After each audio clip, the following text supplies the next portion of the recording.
All right, so hi everyone. Thank you for attending the expo. I'm sure you're sort of introducing the committee and all the, all the work that's sort of gone into this event. So we again really appreciate you guys being here, and we'd like to get the talk started off today with Naveed Isamullah, to pronounce it. He is from Algorand, and he'll be delving a little bit into. I'm going to talk about Algorand. I'll get into it there. Okay, yeah. So just to get things started off, you'll sort of be discussing Algorand, sort of their projects, and in that space. So let's give it up for him.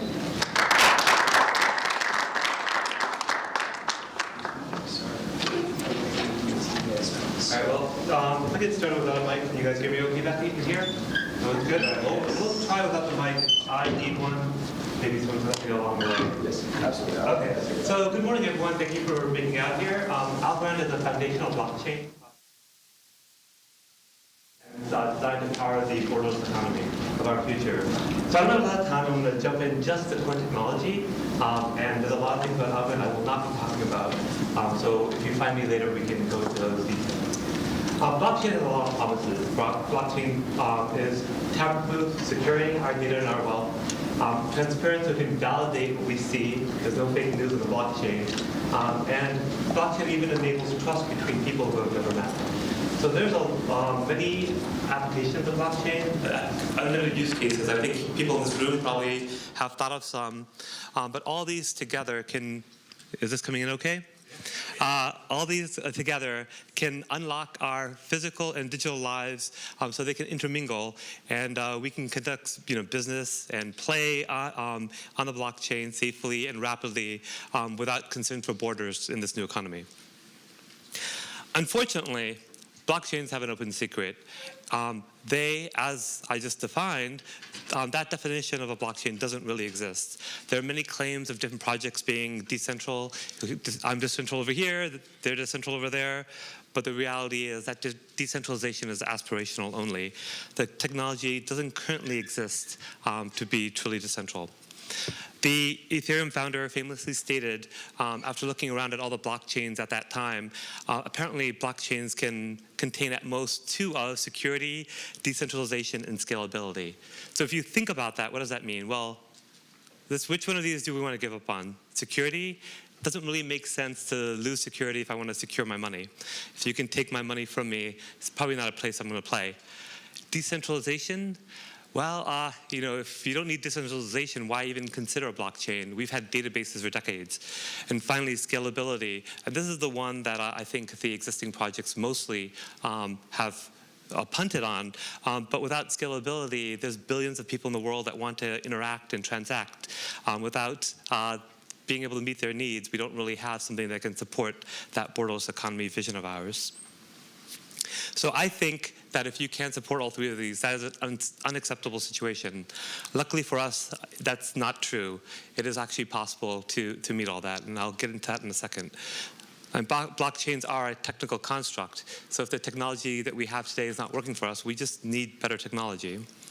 So let's take a look at, do I have a pointer that works here? Let's take a look at what does a blockchain really do? There's really only two main things here. You can get into subtle details on that data, the payload itself, but the blockchain itself builds a chain and secures it, and the building part requires picking the next block.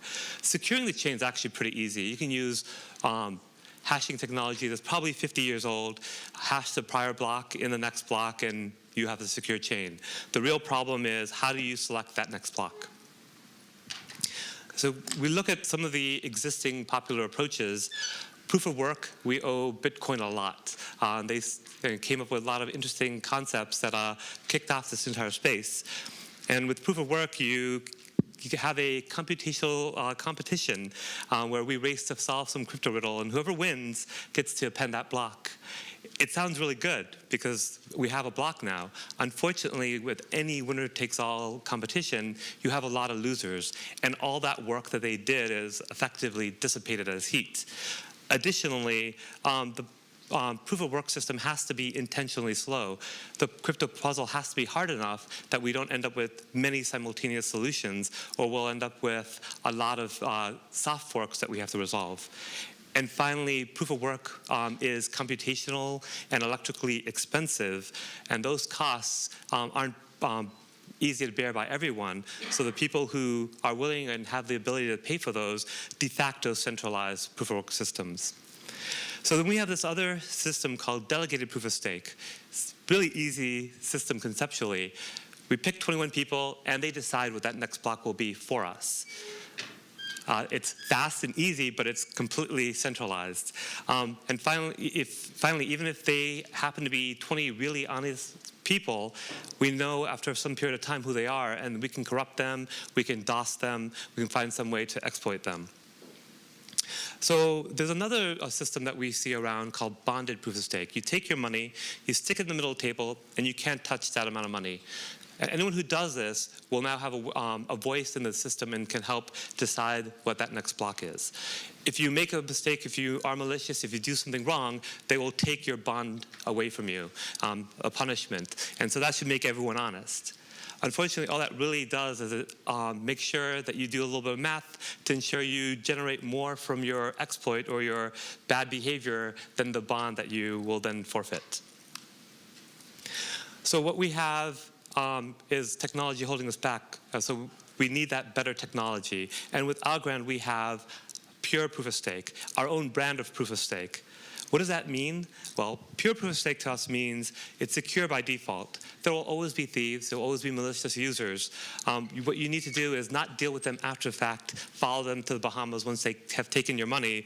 You need to make sure that cheating is impossible from the beginning.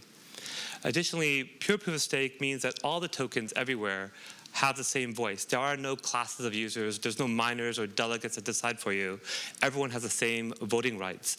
And you don't have to forfeit some amount of your money to vote. All your money, whether it's money in your wallet, money you're using in a financial instrument, money in a bond, all that will count toward your stake and your ability to vote. So here's Algorand in action. Try this later, we'll point it out. What we have here is a block, the first block. And while the challenge in a blockchain is picking that next block, the first block is actually pretty easy to pick because the genesis block is part of the definition of your blockchain system.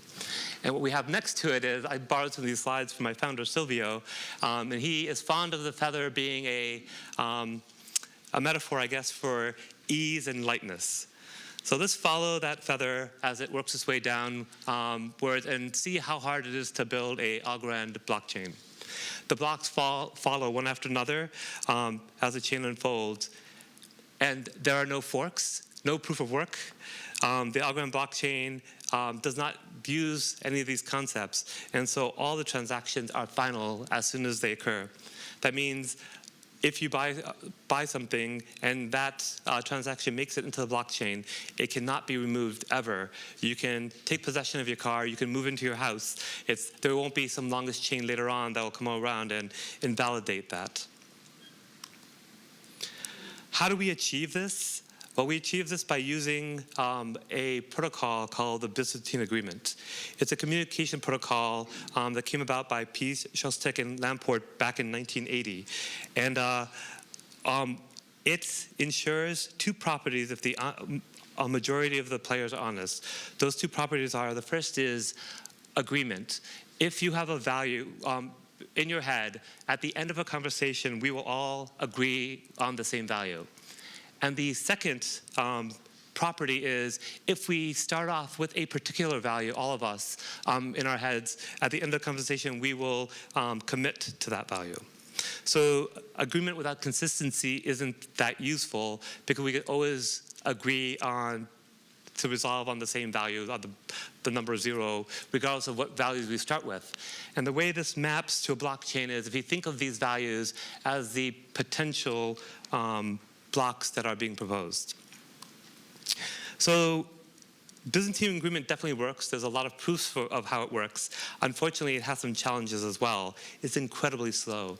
The algorithm, when it came out, really only scaled to 12 users, and additionally, it requires those users to be known. So all the players had to be known ahead of time, and that doesn't really work in a borderless economy with billions of users, where people are going online and offline continuously.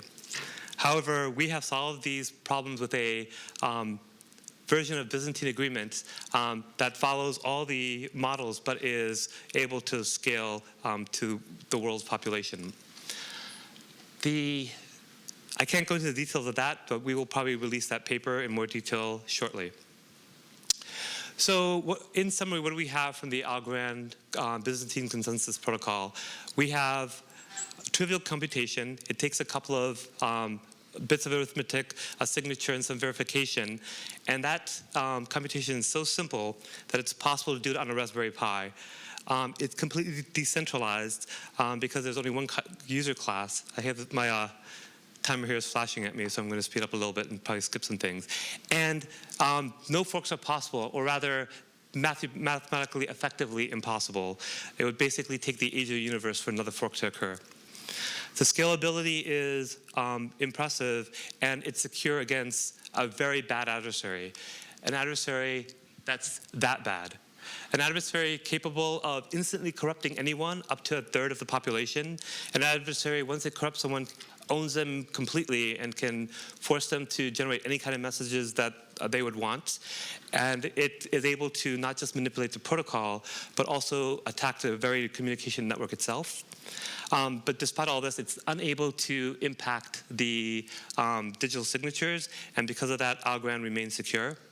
So the question you may want to ask yourself is, do you really need to be hardened to that kind of threat? And I think in light of the existing projects, most of them will not even come close to handling an adversary of that caliber. But if the world's economy is running on a blockchain, there'll be trillions of dollars at stake. And I think we know that all the adversaries in the world will take their shot at trying to attack that. So I'm going to sprint here a little bit. There's basically two steps to the Algorand process. There's a proposal step and an agreement step. The agreement step all relies on 1,000-person committees. And the reason for that is if in any population, there will always be some amount of bad actors. If you rely on one block proposer, that percentage will be manifest in that proposer. So say it's 10%, which would be a really high adversarial rate in any population. That means 10% of your blocks will be malicious. The committee, however, by using a distribution on that 1,000 people, has a infinitesimally unlikely possibility of being adversarial as a whole if it connects with that block. And I think I'm going to wrap up there simply because I'm out of time. But I'm happy to take up any questions you may have if they give me some time here. I'll also let you know that the product is currently running. And in fact, we have servers around the world on our test network. We have a developer website where you can engage with us, get on a test net, and even build against Algorand today. Thank you. So we do have time for one question. Okay. Yeah. Very generous of you. Yeah. Yes. From what I've read about Algorand, you guys are all planning on scaling on a single state. Are you thinking at all about the future state of the world, incorporating sharding or cross-chain communication or anything like that? Or are you just staying on a single state machine? So if I can rephrase your question, I think what you said is there only one effective shard in Algorand, or are we going to shard Algorand? Well, I think we all probably are clever enough to realize no matter how fast you make a blockchain, even if you have 1,000+ transactions per second, there are probably use cases where 1 million would be nice, or 10 million, and that's not going to happen on one global view. So we definitely have plans over the longer term to support those other use cases using different techniques. But our version 1 timeline, we're going to have that one global view where we still support that incredible performance. Are there any more questions? You can do one more. Anybody? All right, well, thank you very much for your time, and if you, oh, I'm sorry. This is just a tactical thing. Can you share your slides because you have to rush to the rest of the presentation? So they have my slides actually, so if they're sharing the slides, then you can get them from them, and you're of course always welcome to come to me and I can give it to you directly. All right, thank Let's you. give one very more much. round of applause.